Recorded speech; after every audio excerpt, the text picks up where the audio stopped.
morning, everyone. Thank you for joining the Red Atlas 2.0 premiere and demo. My name is Henry Keenan. I'm the founder and CEO of Red Atlas, and we're really excited to share with you what we've done with real estate here in Puerto Rico today, and specifically real estate data. So as you can all see my screen here, I'm going to start by logging in. The first big announcement, actually, before we do that, is that we have officially lowered the price from $99 to $25 a month. The thinking behind this was that we want as many people using the platform as possible. We're going to be having edit capabilities coming to the platform soon. And so if we can open source as much of the information as possible while also maintaining our high data standards, this is something that's really important to us. And so enabling people that otherwise would not have been able to afford the platform before, would otherwise not have used it, is really, really, really important to us. So first big announcement is no longer $99 a month. It is now $25 a month. So logging in here, the first thing you're going to notice is that we have over 1.2 million properties now. We've built an artificial intelligence technology that can basically scrape all of CRIM, VPR, and other kind of cadastral websites. And so by doing so, we can now not only have properties that have pins or markers, but basically every single property on the island. So here, anywhere on the island works. You'll see we have a bunch of different parcels in addition to these dots. So first things first, is important to note, the dots are all listings. So the red ones are for sale, yellow ones are for lease, and orange means that there's more than one listing there. So if you click on an orange dot, you can come down here to this tab and you can move through those listings. Usually it's the same listing just from multiple sources. The polygon colors are below this. So blue is housing, red is commercial and retail, and you can see all the different sectors here.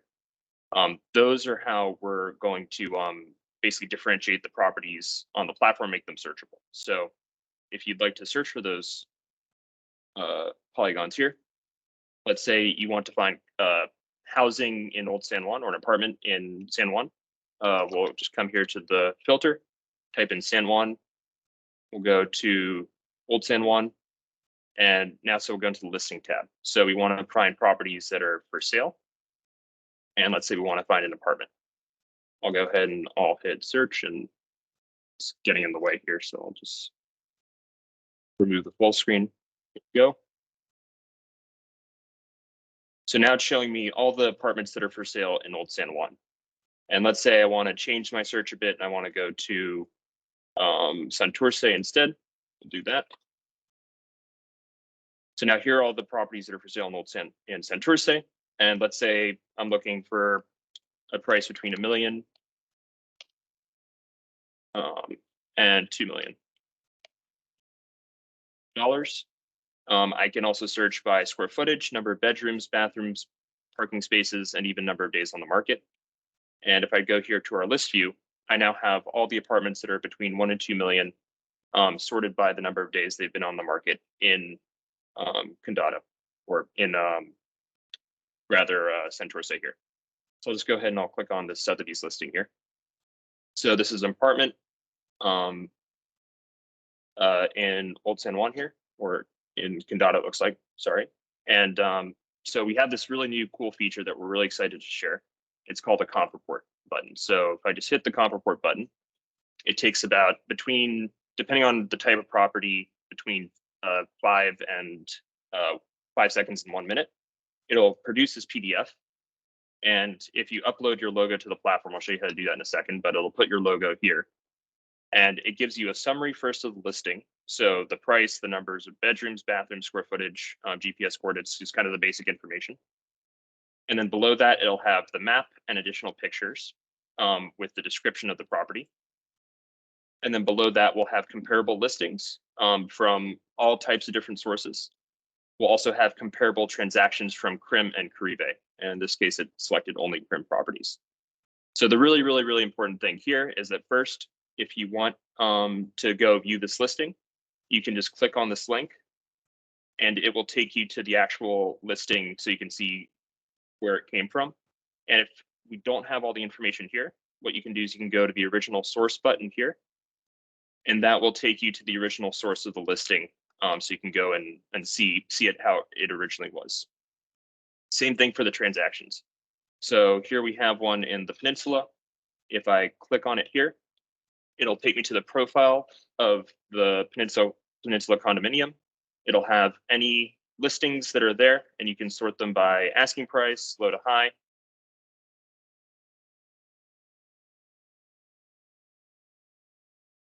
No longer active.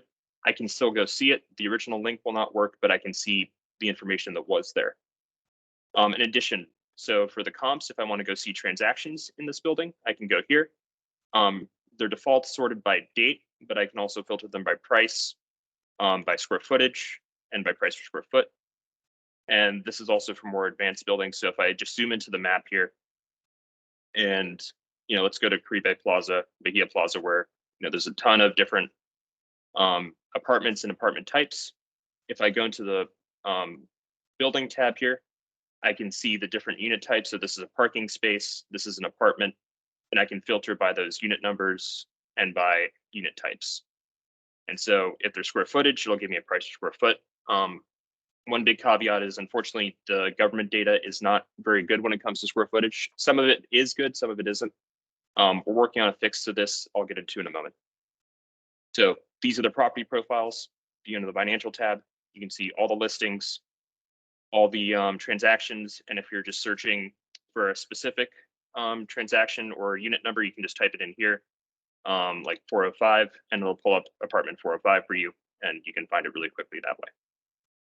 So now let's say I want to put these properties into a list, or I'm searching for different types of properties and I want to create a list. There's a button here. It's also in the profile. I can add it to a list and I can name it and say, just call this a test list, save, add it to the list. And then if I want to add more properties like Laguna Plaza next door, I can add this one to the list as well, test it. And then now that I have those, we'll add one more just to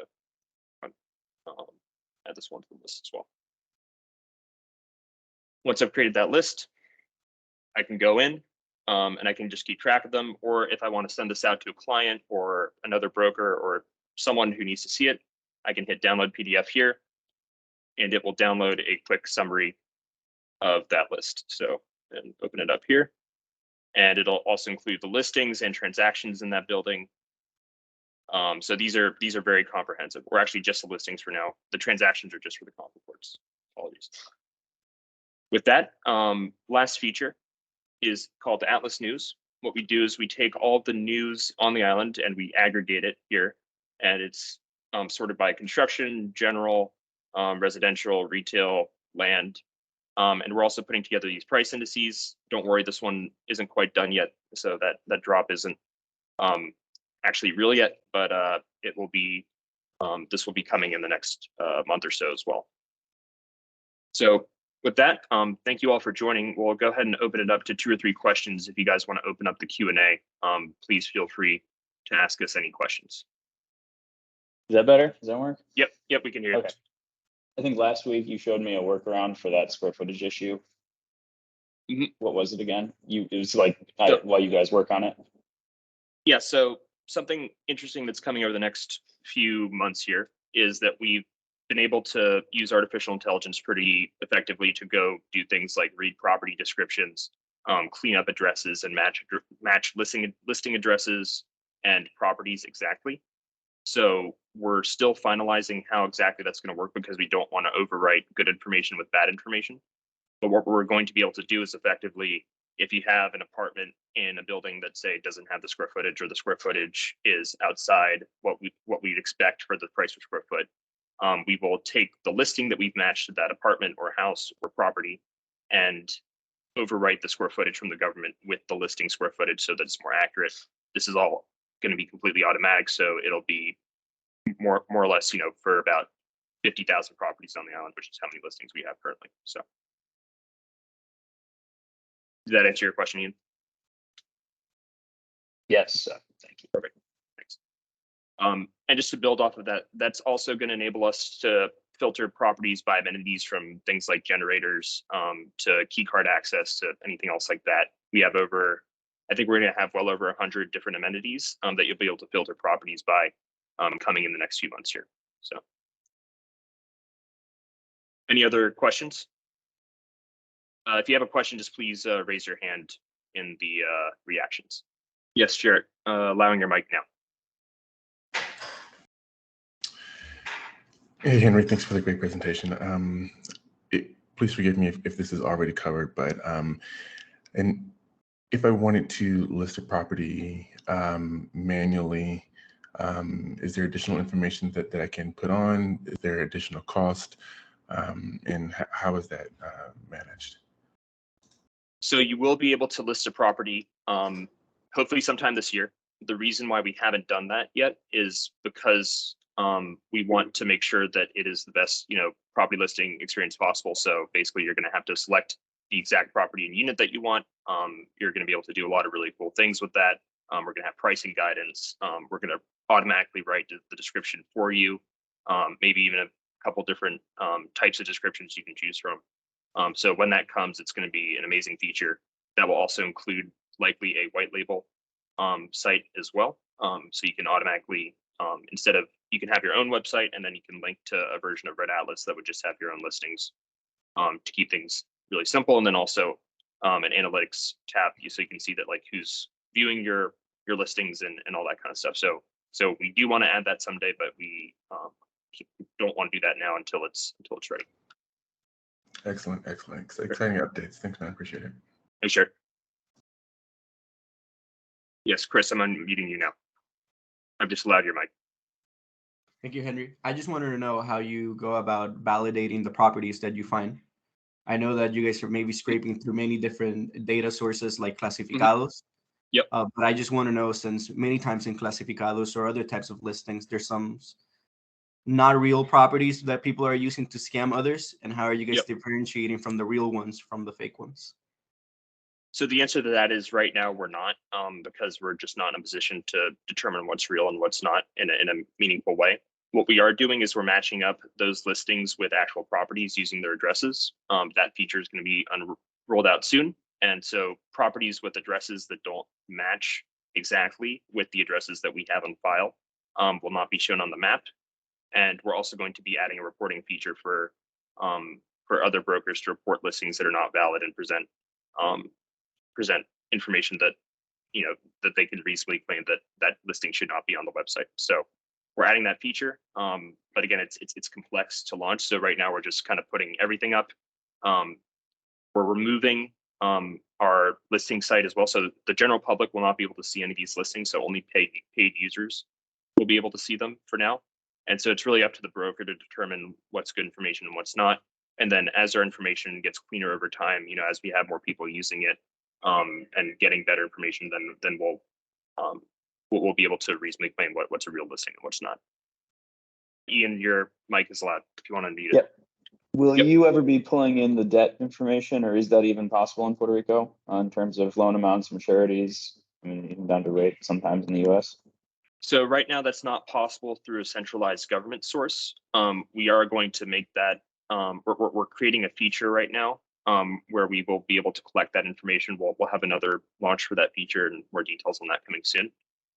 So the short answer is not likely within the next 3 months, but maybe within the next 6 months to a year. All right, thanks. Also, when you unmute someone, they also have to click unmute on their side in case. Yeah. Perfect. Okay. Well, with that, thank you everyone for joining. If there are no additional questions, please feel free to reach out to myself and the team anytime, and to make an appointment with us. We'd love to speak with you, and we're really excited for the future of real estate and transparency in Puerto Rico. Thanks so much. Have a wonderful day.